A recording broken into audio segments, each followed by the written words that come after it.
On est avec Dr Dubuisson, président de la Société française de chirurgie d'urgence. Et on a une question simple, flash.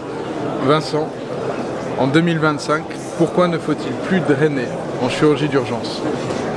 Alors, bonne question. Il ne faut plus drainer.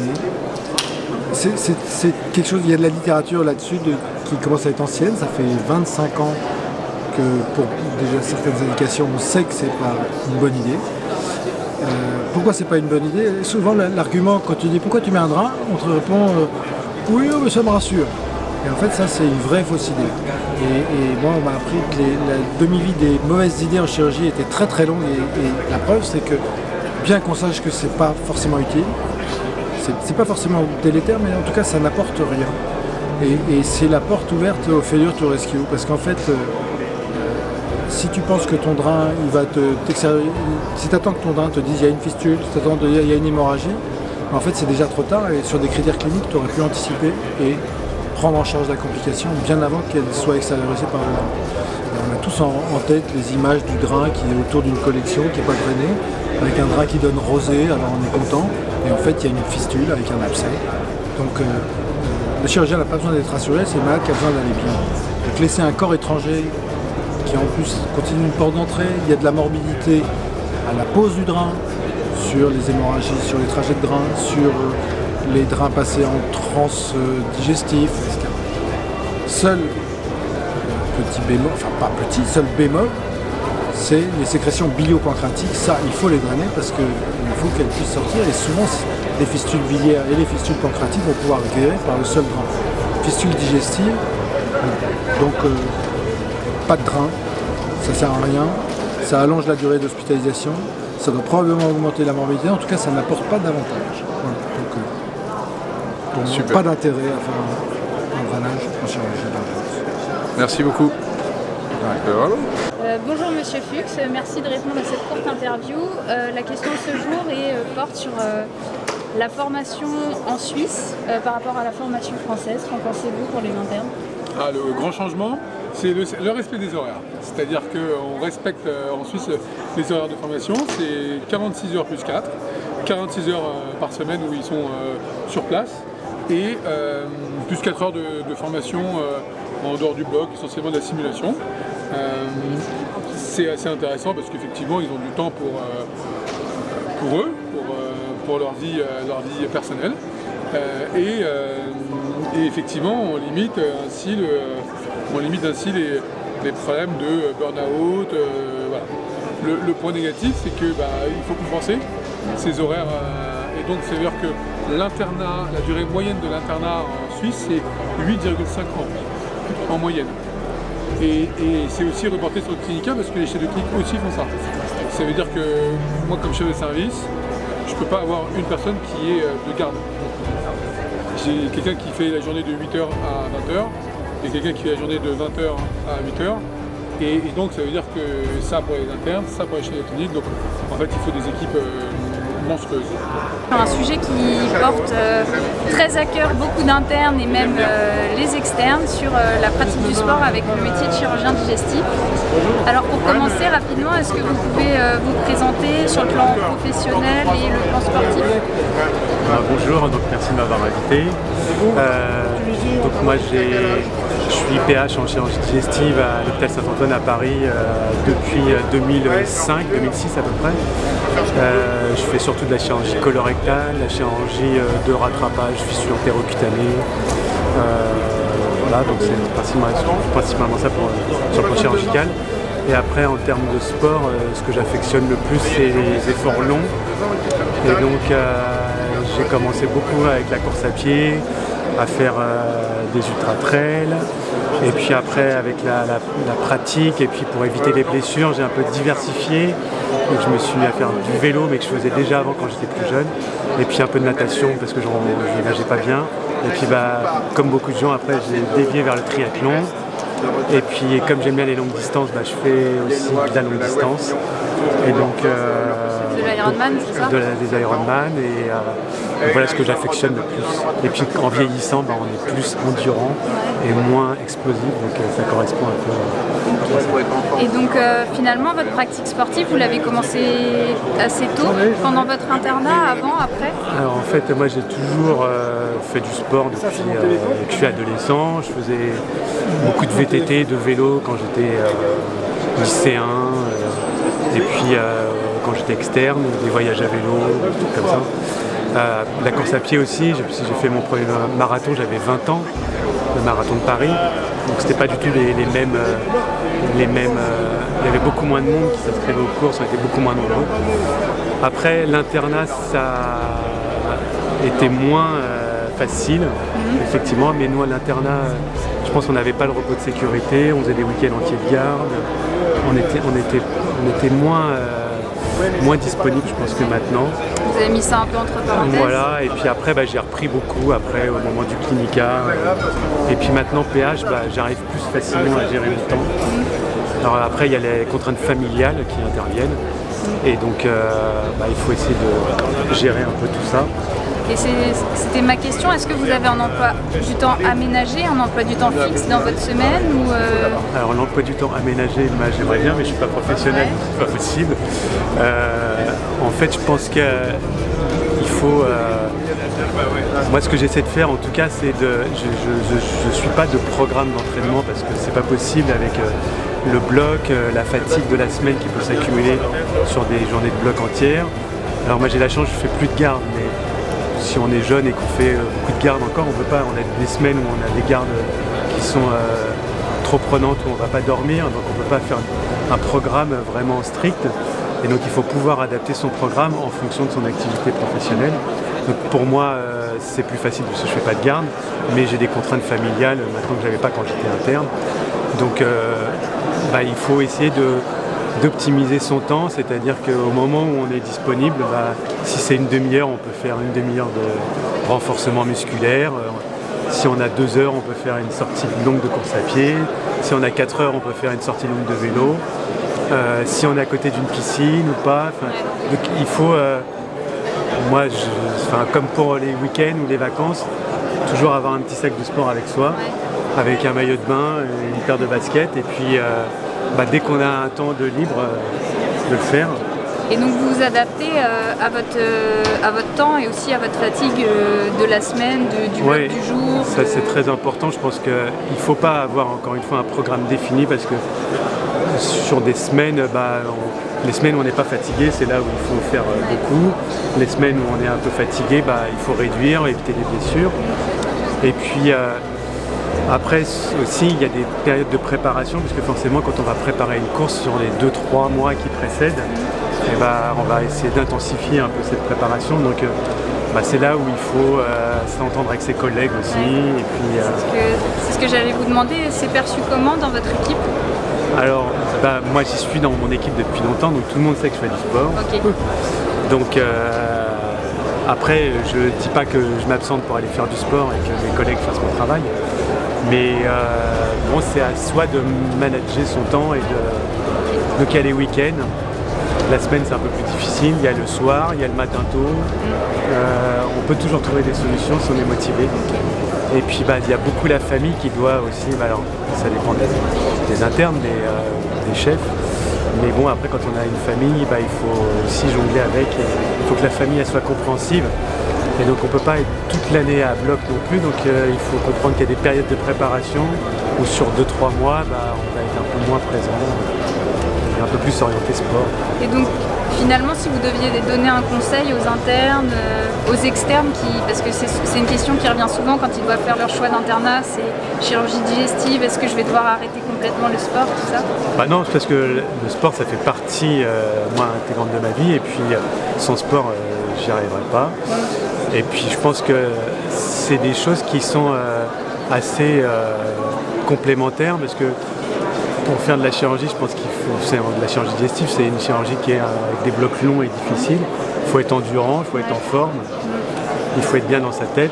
Et donc je pense que le sport, ça amène aussi tout ça. Et les efforts longs, il y a la préparation physique et la préparation mentale, bien se connaître. Je pense que ça correspond un peu à la chirurgie aussi. C'est un peu, c'est en parallèle. Donc pour moi, c'est tout à fait complémentaire. Réussir à s'écouter en fait finalement. Oui, et puis à gérer la fatigue, gérer la faim, bien se positionner au bloc pour pas avoir mal partout, pas finir bossu. Et donc tout ça, le sport, moi je pense que c'est indispensable. Donc c'est vrai que j'ai l'impression que les internes aujourd'hui font plus de sport qu'à l'époque. Les chefs aussi sont plus demandeurs. Et c'est vrai qu'on essaie aussi d'organiser un peu parfois des sorties vélo, course à pied. De service ? Oui, super. Avec des collègues. Je vais venir à Saint-Antoine. Voilà, donc je pense que c'est bien pris aussi par le service, justement avec les collègues, quand ça amène un peu de dynamique positive et puis une entente un peu de service, une cohésion. Bon je vous remercie. Merci, puis faut faire du sport. Ouais. Je suis bien là, le col ça va, la manche, le truc, le machin, le bidule. Bonjour Monsieur Sauvanet, je vous remercie d'accepter de répondre à cette courte question.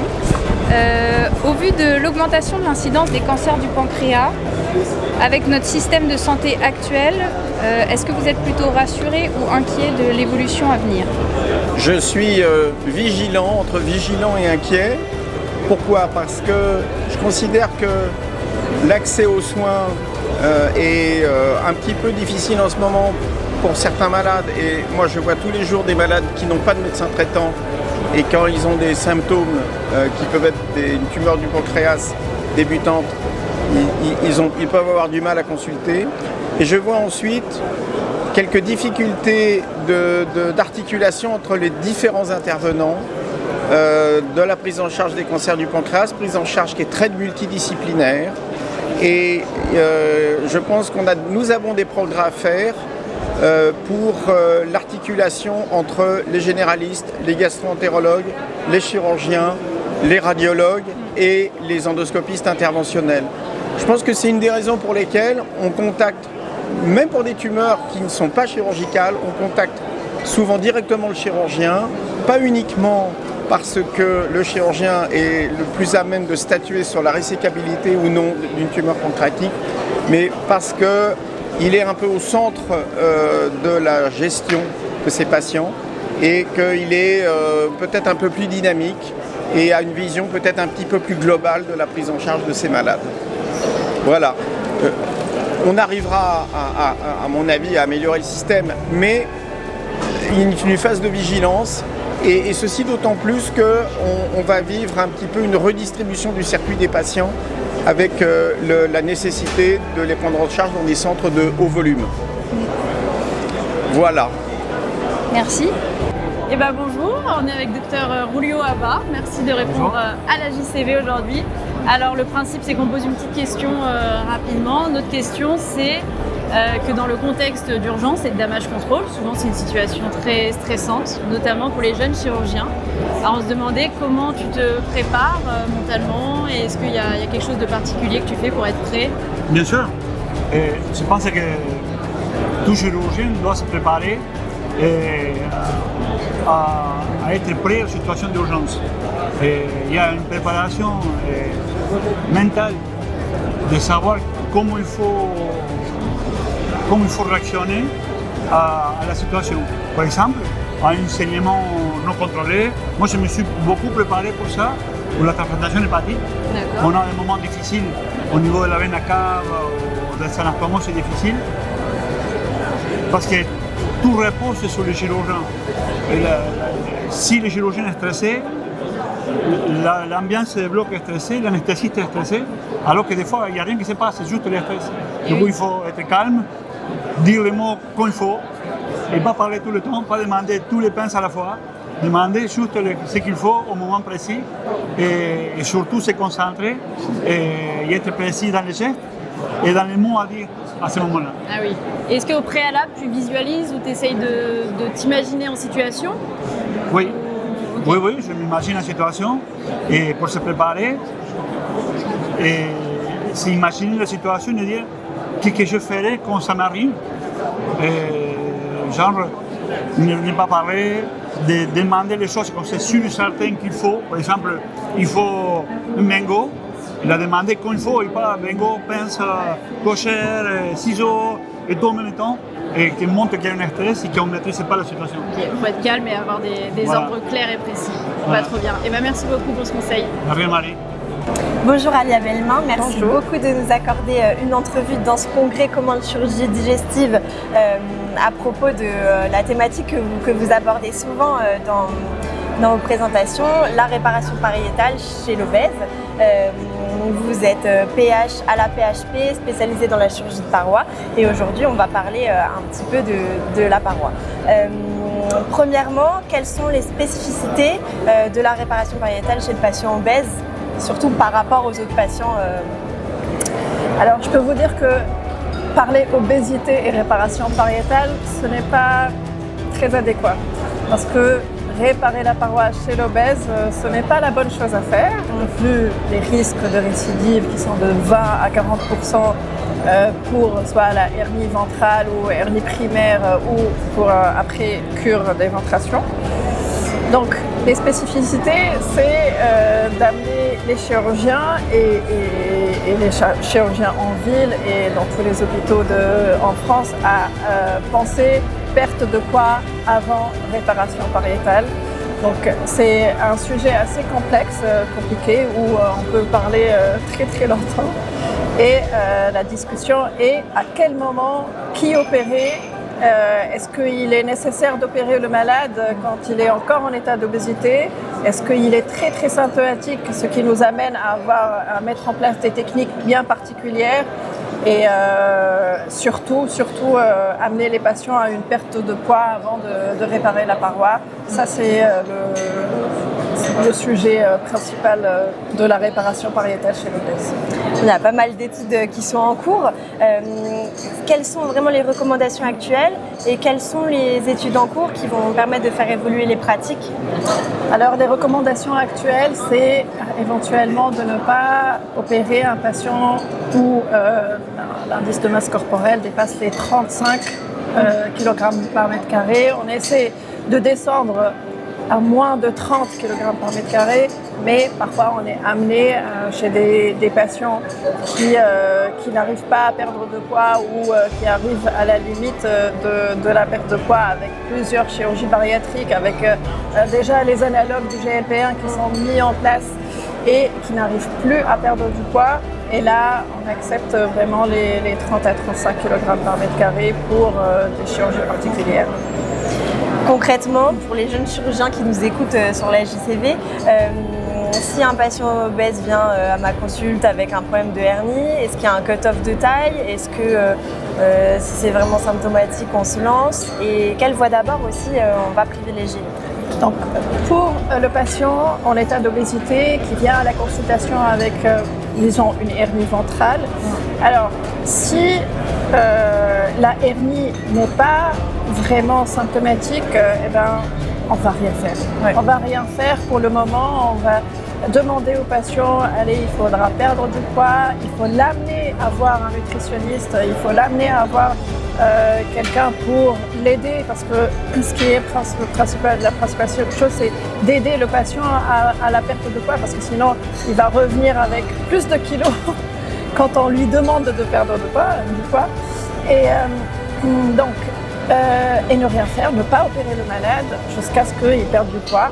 Si jamais la hernie est symptomatique, là on va discuter.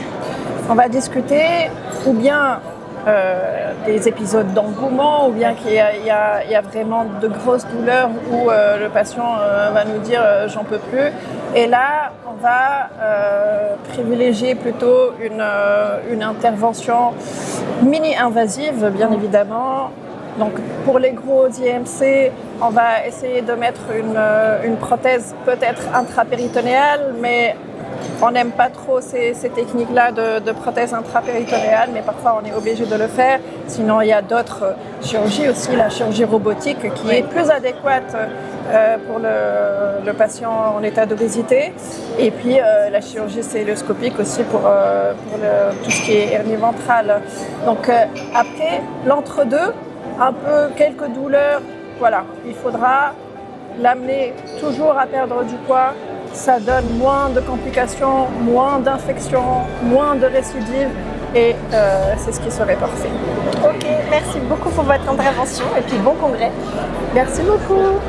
Bonjour à tous, aujourd'hui nous sommes avec le professeur Guillaume Bassot, président de la Société française de chirurgie pariétale et PUPH au sein des hospices de Lyon, aux hospices civils de Lyon. Merci beaucoup d'être avec nous aujourd'hui. Merci. Aujourd'hui, j'aurais souhaité parler des traumatismes pariétaux et notamment, donc c'est des lésions qui sont quand même rares. Et dans les articles, on trouve différentes classifications ou encore des notions de classification en fonction des cinétiques. J'aurais aimé savoir, vous, comment vous réfléchissez dans votre technique chirurgicale, dans votre pratique chirurgicale. En pratique, je pense que c'est difficile pour au quotidien utiliser une classification spécifique. Alors ça va à l'encontre un petit peu de tout ce qu'on dit, mais chez nous on n'utilise pas particulièrement de classification. Par contre, il y a des signes cliniques, radiologiques et autres qui nous poussent en cas de traumatisme pariétal à aller explorer un patient. Et indépendamment des classifications, on a un algorithme assez simple et précis pour essayer de savoir qui on doit aller explorer ou pas. Dans le traumatisme pariétal, en cas de polytraumatisme, le traumatisme pariétal, il n'est pas le traumatisme qui a engagé le pronostic vital. Et quand il y a un traumatisme pariétal, il y a potentiellement des lésions vitales qu'on a du mal à diagnostiquer à la phase initiale et qui peuvent après engager le pronostic vital. Donc l'enjeu, il n'est pas rarement au traumatisme pariétal, il est à ne pas rater les lésions associées. D'accord. Et c'est une question qu'on se pose souvent justement, s'il y a d'autres lésions associées et qu'on est obligé d'aller à la chirurgie, à quel moment est-ce qu'on répare les traumatismes pariétaux? Eh bien pas. À la phase, là encore, il y a débat, il n'y a pas de science avec ça, mais les patients qu'on est amenés à opérer en urgence, parce qu'ils ont un pronostic vital engagé et chez qui on trouve une lésion pariétale. La lésion pariétale n'est pas la lésion qui risque de tuer les patients. Et donc à la phase initiale, ces patients-là, il faut régler les problèmes autres que les problèmes pariétaux. Et la réparation pariétale, elle n'est jamais facile parce qu'il y a de l'hématome, il y a de l'œdème, il y a de l'inflammation, et elle n'est jamais solide. Et envisager une chirurgie reconstructrice pariétale à la phase initiale, ça prend du temps, c'est des patients instables. Et donc c'est dangereux et ça aggrave encore leur pronostic vital. Donc nous, dans notre activité, dans notre pratique, on ne répare pas la paroi. Par contre, c'est indispensable de diagnostiquer les traumatismes pariétaux pour rechercher les lésions associées. Et on ne les répare pas. D'accord. Et même à distance Alors, les gens chez qui on a découvert à la phase initiale un traumatisme pariétal, on les suit. Quand ils sont remis de leur polytraumatisme, quand ils sont rééduqués de leur polytraumatisme, à ce moment-là, on envisage de les prendre en charge chirurgicalement. D'accord. Et du coup, une question qu'on se pose souvent également, c'est est-ce qu'il faut mettre une prothèse ou pas dans ces réparations à distance? Alors, oui, c'est des traumatismes. Quand il y a un traumatisme pariétal, au sein d'un polytraumatisme, c'est souvent des arrachements musculaires, des arrachements au niveau de l'os. Et la suture seule n'est jamais suffisamment solide. Donc oui, il faut un renfort et la prothèse est aujourd'hui le seul renfort qu'on peut utiliser. Après, la question d'après, c'est le type de prothèse. Comme il y a un déchirement et un arrachage des muscles la plupart du temps, intellectuellement aujourd'hui, il y a très peu d'alternatives à une prothèse synthétique non résorbable. Parce que les tissus sont déchirés et aujourd'hui on n'a pas d'argument suffisamment solide pour penser que les alternatives aux prothèses synthétiques puissent être permettre une réparation suffisamment pérenne. Okay. Et alors juste dernière petite question, est-ce que vous avez des conseils pour les jeunes chirurgiens vis-à-vis de ces lésions qui sont quand même assez rares? C'est pas rare en fait. Alors ça dépend du traumatisme, mais c'est pas rare. Mon conseil c'est regarder le scanner. En cas de signe de la ceinture clinique et de section musculaire au scanner, si le patient a un abdomen complètement indolore, la surveillance se discute. S'il a mal au ventre ou s'il est intubé dans un état précaire, il faut aller explorer le ventre. Pas à la recherche de traumatisme pariétal, on est sûr qu'il est là, mais à la recherche de lésions vasculaires. Quand il y a un traumatisme sur une décélération brutale, il peut y avoir des dissections vasculaires, des traumatismes du mésentère, des plaies digestives. Et ces plaies digestives, on ne les voit pas sur le scanner initial. Donc nous, la règle dans le service, c'est en cas de signe de la ceinture, de douleur abdominale et de traumatisme visible sur le scanner avec section musculaire, ils ont tous une exploration chirurgicale. Souvent en célioscopie, sauf si on est sûr qu'il y a d'autres trucs. Et après, une fois la célioscopie réalisée, souvent on étend l'incision pour une exploration complètement exhaustive du grêle par une courte laparotomie. On les explore tous. D'accord, et très bien. Je vous remercie d'avoir été avec nous aujourd'hui. Bonne journée, bon congrès. Bonjour professeur Trézalé, merci beaucoup de nous accorder cette entrevue à l'occasion du Congrès national 3 CVD. Vous êtes chef de service à l'hôpital Avicenne à la PHP et vous êtes un pionnier dans le damage control et la chirurgie traumato en général. Est-ce qu'aujourd'hui vous pouvez nous parler des principes fondamentaux à savoir sur le damage control pour l'interne qui veut se former? Alors, je ne suis pas pionnier, mais en tout cas, c'est le damage control dans la prise en charge des patients, c'est quand même une notion que les internes doivent avoir, puisque tous les chirurgiens, où qu'ils exercent, peuvent être amenés à prendre en charge un patient qui arrive avec une instabilité hémodynamique. On va parler de traumatologie abdominale.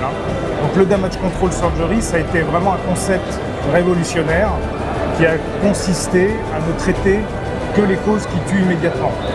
Et quelles sont les causes qui tuent immédiatement un patient? C'est bien sûr l'hémorragie, et puis de façon un peu différée, les contaminations par le liquide digestif. Donc le principe du damage control, c'est de se focaliser sur ce qui tue en premier, et donc traiter l'hémorragie, tout simplement. Et donc depuis maintenant une trentaine d'années, tout ça a été parfaitement théorisé et bien décrit. Et donc quand on fait du damage control surgery, il faut avoir à l'idée de contrôler l'hémorragie sans vouloir faire de réparation définitive dans l'abdomen. Et donc ça comprend plusieurs principes. Une chirurgie destinée à traiter l'hémorragie ou les perforations digestives. Une chirurgie qui doit être rapide, puisqu'on sait que plus l'intervention va durer, plus le risque de basculer dans la fameuse triade létale qui est devenue maintenant le diamant létal, risque d'entraîner le malade vers une coagulopathie qui va devenir incontrôlable. Donc une intervention destinée à contrôler l'hémorragie, rapide, en général moins de 60 minutes. On évite de fermer l'abdomen, on reste en laparostomie, alors soit avec un dispositif aspiratif type VAC ou une laparostomie avec ce dont on dispose, et on planifie une réintervention 24, 48 ou 72 heures plus tard pour, si possible, faire une réparation définitive. Ça, c'est les grands principes du damage control surgery dans l'abdomen. Et pour la formation, alors pour les internes qui s'intéressent à ce type de prise en charge, il vaut mieux aller dans les services effectivement qui sont labellisés Trauma Center. Et dans ces services, ils seront appelés effectivement à voir des malades qui peuvent être sujets à une prise en charge en laparotomie écourtée ou damage control. Et pour les formations, il y a une formation aujourd'hui qui est à disposition des internes français qui s'appelle la FST chirurgie de guerre et de catastrophe, dont tu as sans doute entendu parler. Cette FST, elle est vraiment absolument géniale puisque c'est une formation diplômante pour les internes, gratuite, qui comprend un corpus de formation de plus de 150 heures, à la fois un corpus de formation théorique sur tous les domaines du damage control chirurgical, que ce soit neurochirurgical, orthopédique, thoracique, vasculaire et abdominal, et qui comprend aussi un corpus de formation pratique sur cadavres perfusés, sur le modèle de SimLife. Et on ressort de cette formation au bout d'un an avec vraiment une formation pour les internes extrêmement intéressante et qui permet aux internes on va dire, élargir leur culture chirurgicale. Voilà. Donc j'invite les internes qui veulent faire de la chirurgie d'urgence, éventuellement faire du damage ou apprendre le damage control et à refaire de la chirurgie générale. Oui. Parce que dans le cadre de cette formation, on apprend aux internes à faire des thoracotomies, des abords vasculaires, des fixations par ostéosynthèse, bref. C'est une formation très complète et qui a beaucoup de succès. Merci beaucoup. Est-ce que simplement pour le jeune chef de clinique, le docteur junior qui ne sait pas s'il doit se lancer dans un damage control ou pas, vous pouvez nous rappeler les critères dont vous nous parlez souvent en staff qui nous entraînent à faire ça? Parce que je pense qu'il y a plein d'internes qui seront intéressés à les avoir. Alors les critères, peut-être que tu pourrais me les dire parce qu'on les évoque souvent. Est-ce que tu t'en souviens? Oui, je m'en souviens. Le premier. L'hypothermie. Alors non, c'est pas le premier. Ah, je sais plus. Le premier, c'est tout simple, c'est l'instabilité hémodynamique. Oui, c'est vrai. Un malade qui est très instable, il faut le stabiliser. Et si on n'arrive pas à le stabiliser, c'est qu'il continue à saigner. Donc le premier critère, c'est l'hémorragie. Oui, d'accord. Damage control surgery. En relation avec l'hémorragie, c'est la masse sanguine perdue. C'est-à-dire qu'on considère qu'un malade qui a perdu un équivalent de plus de 10 kg globulaires, ce qui représente quand même une masse sanguine importante, qui est de l'ordre de 3-4 litres, on doit passer en procédure damage control surgery. Ensuite, comme tu l'as dit, c'est l'hypothermie. Ça dépend des définitions, mais on va dire en dessous de 36,5, 30, on peut considérer qu'il est en hypothermie. L'acidose. Et puis maintenant, on y a rajouté l'hypocalcémie. Et donc ces 4 critères constituent ce qu'on appelle le diamant létal. Et si les patients rentrent dans ce diamant létal, qui est une sorte de cercle vicieux, le risque c'est qu'ils partent en coagulopathie et qu'on n'arrive plus à rattraper le patient. Donc il faut casser ce diamant létal très vite en contrôlant d'abord l'hémorragie et ensuite en contrôlant les différents paramètres que sont l'acidose, l'hypocalcémie et bien sûr l'hypothermie. Merci beaucoup professeur et bon congrès. Merci. Bonjour professeur Beya, merci beaucoup d'accorder du temps au cœur du congrès 3CVD pour la JCV. Aujourd'hui on va vous interviewer sur la formation des internes, c'est un rôle qui vous tient à cœur et dans lequel vous êtes très investi. Donc vous êtes professeur à l'hôpital Nord à Marseille et aujourd'hui on va parler du robot. Comment vous envisagez la formation robot des internes, sachant que c'est une technique innovante et qu'on ne sait pas trop par où aller pour se faire former là-dessus? Alors merci pour l'invitation, c'est moi qui vous remercie de me donner l'opportunité de m'exprimer là-dessus. C'est une question qui est cruciale aujourd'hui sur la formation des internes. On sait que la formation des internes, voilà, ça fait maintenant 15-20 ans qu'on sait très bien que le compagnonnage uniquement ne suffit plus, qu'il faut adosser à ça un enseignement supplémentaire avec des méthodes innovantes et notamment par la simulation, bien que ce ne soit pas l'alpha et l'oméga de l'enseignement en chirurgie. Ce qu'il faut retenir, c'est que je pense qu'il faut se fermer aux 2 techniques. Il y a, on l'a vu dans la présentation de Christian Becca hier, que probablement quand les tâches suisse-mésocoliques et notamment en chirurgie HPB, l'abord robotique est quand même beaucoup plus accessible que l'abord laparoscopique et que probablement que votre génération et que les générations suivantes feront quasiment exclusivement soit de la voie ouverte, soit de la voie robotique et de plus en plus de la voie robotique, mais que la Célio ne sera peut-être pas conservée dans cette indication. En revanche, je pense que pour les tâches sous-mésocoliques et pour le upper GI, ça garde quand même une place et donc il faut garder à la fois la laparoscopie et la robotique. L'avantage de la robotique, c'est que la courbe l'apprentissage, merci, pas la courbe de croissance, la courbe d'apprentissage est quand même plus restreinte parce que c'est plus accessible en termes de compétences techniques. Mais il faut quand même avoir des programmes de formation et aujourd'hui ces programmes de formation ils existent mais ils sont surtout organisés par l'industrie, ce qui est une très bonne chose. On ne va pas citer de marque mais l'industriel principal est extrêmement impliqué là-dedans et on travaille et je vais encore, on va avoir une réunion en Allemagne là, le mois prochain pour essayer de parfaire un peu cet enseignement et d'uniformiser ça sur le territoire français. Mais malgré tout, il faut vraiment que les facultés, l'université s'emparent de ce sujet et une certaine autonomie dans cette formation. Et si vous pouviez donner un conseil aux jeunes internes ou même aux vieux internes qui ne savent pas trop comment répartir leur temps entre se former au robot, comment ça fonctionne, et puis aller sur des petits blocs de Célio pour bien manier la chose, est-ce que vous aurez des conseils à donner pour ça? Oui, alors il y a 2 éléments. Je pense qu'il faut raisonner par phase d'apprentissage. Donc déjà, avant de faire du mini-invasif, il faut quand même faire un peu de chirurgie ouverte, les chirurgies ouvertes simples. On a vu qu'on pouvait faire des hernies inguinales robots, mais enfin, on peut aussi apprendre à faire un bon petit Liechtenstein. Et je pense que ça, c'est la base de la gestuelle. Et puis, acquérir des notions sur de la laparoscopie de base, type appendicectomie, cholécystectomie, c'est quand même aussi un pied d'entrée dans la chirurgie robotique parce qu'on a cette notion de mini-invasif, on a la notion de ce qu'on appelle le fulcrum effect en anglais, c'est-à-dire l'effet levier où des petits mouvements vont être amplifiés à l'intérieur, en intracorporel. Et donc c'est des éléments quand même, quand on a des bonnes bases en laparoscopie, ensuite c'est encore plus facile de commencer la robotique. Donc ça par étapes, mais voir un petit peu tout d'emblée et puis évidemment s'adapter à la spécificité de chaque service dans lequel vous passez pendant vos semestres. Merci beaucoup avec pour grand le temps plaisir. accordé et bon congrès. Merci, vous aussi. Bonjour professeur Moscovitch, merci beaucoup d'accorder du temps à la JCV pour la pause DIGE, pour des petites interviews dans ce congrès commun 3CVD. Vous êtes professeur de chirurgie digestive à la PHP et aujourd'hui on va vous interroger sur la thématique du robot en chirurgie pariétale. Quel est votre point de vue sur le sujet? Vous le pratiquez beaucoup et à votre avis, est-ce que c'est en plein essor ou on va connaître un petit flop? Eh bien, merci pour votre invitation. le robot dans la chirurgie pariétale ventrale, puisque c'est ça dont on parle, donc plutôt les hernies ventrales et les éventrations.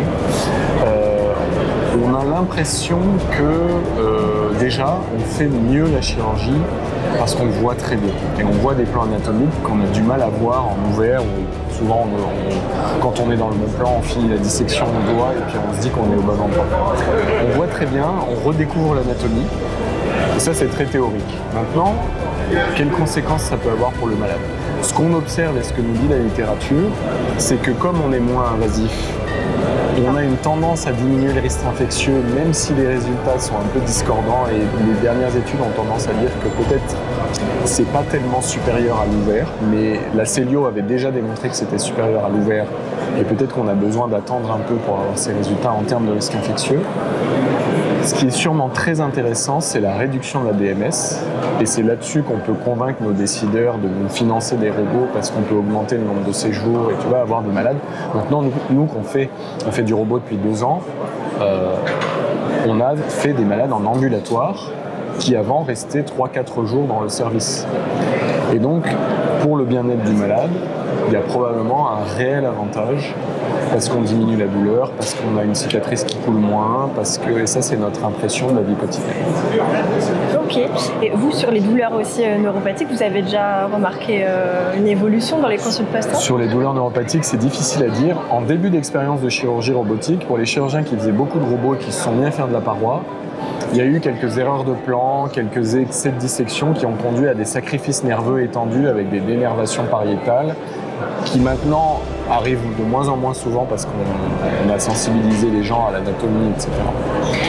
Mais je ne peux pas te répondre, j'ai pas de données pour te répondre sur la fréquence des douleurs chroniques après chirurgie robotique par rapport à la chirurgie ouverte, pour laquelle déjà on a très très peu d'informations. On a beaucoup d'informations sur les douleurs inguinales, mais en ventral on a très très peu de données dans la littérature. Je ne peux pas te dire aujourd'hui, sur ce qui est publié, quel est le risque d'avoir des douleurs chroniques après une cure d'éventration médiane, par exemple. Ça, c'est très difficile de trouver l'information. Moi, je pense que c'est 30%. On est en train de publier un travail là-dessus. 30%. À mon avis, c'est ça la réalité. Quand tu interroges vraiment les malades à plus de 2 ans, ils te disent tous « je me sens mieux, mais de temps en temps, je sens quelque chose ». Et est-ce que vous auriez des conseils à donner aux jeunes internes qui aiment dans la chirurgie pariétale ou qui veut se former et qui ne sait pas trop sur quelle voie d'abord concentrer son attention? Est-ce que le robot, ça va être le gold standard bientôt ou pas? Je pense que c'est au niveau de la formation initiale pendant l'internat, c'est pas la priorité. Et souvent, moi, quand on me demande de faire des cours au DES à Paris, je reviens aux bases avant de parler de technique. C'est-à-dire, en gros, est-ce qu'il faut opérer cette hernie inguinale? Est-ce qu'il faut regarder le compte-rendu d'échographie? Est-ce qu'il faut opérer la hernie contralatérale? Pourquoi faire une cure d'éventration? Tu vois, quelle est l'anatomie? Déjà, si on pouvait revenir à ça, on aurait moins de soucis avec les malades.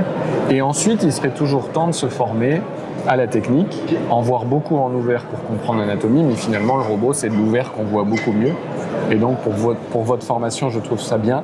Si ce n'est que, moi, quand je fais une cure d'éventration, c'est l'interne ou le chef qui est en face de moi qui fait son côté. J'aime pas du tout tourner autour du malade. Et donc, sur le robot, c'est vrai que, de ce que j'ai compris, les internes opèrent quand même moins que ce qu'ils peuvent faire en ouvert. Et pour moi, ça a toujours été un souci. Oui, d'accord. Merci beaucoup pour votre intervention et bon congrès. Bonjour Monsieur Deleuze. Bonjour. Vous êtes le directeur médical de la Fédération de chirurgie viscérale digestive, de la FCVD. Est-ce que vous pouvez nous expliquer en quelques mots en quoi consistent les missions de la FCVD? Très bien. Alors la Fédération de chirurgie viscérale et digestive a 2 missions essentielles. C'est d'une part l'accréditation des chirurgiens digestifs et d'autre part l'organisation de DPC, du développement professionnel continu pour tous les chirurgiens digestifs. D'accord. Donc DPC et tout ce qui est accréditation HAS et certification, c'est les missions de la FCVD, si je comprends bien. Est-ce que c'est quelque chose actuellement d'obligatoire pour tous les chirurgiens, qu'ils soient en salarié, libéral? Et j'aurais une seconde question ensuite. Alors, l'accréditation est une démarche de gestion des risques qui a été mise en place en 2006 en France. C'est sous l'égide de l'HAS et cette accréditation concerne toutes les spécialités à risque, dont la chirurgie digestive bien entendu. Et c'est une démarche qui est volontaire et non obligatoire. Par contre, elle a l'avantage pour les jeunes chirurgiens de couvrir d'une part le DPC, le développement professionnel continu, qui est une obligation triennale, et demain la certification périodique des chirurgiens qui se fera tous les 6 ans. Et l'accréditation validera ces deux démarches. D'accord, donc la certification elle est obligatoire. Ah oui, la certification. Et elle arrive à partir de combien de temps, à partir du moment où on est diplômé? Parce que nous, jeunes chirurgiens, on est concernés en tant qu'interne dès la sortie, à partir dès la sortie de l'internat ou dès qu'on est docteur junior déjà? La certification périodique survient dès qu'on est médecin. Dès qu'on est docteur en médecine? Dès qu'on est docteur en médecine. D'accord, très bien. Merci beaucoup.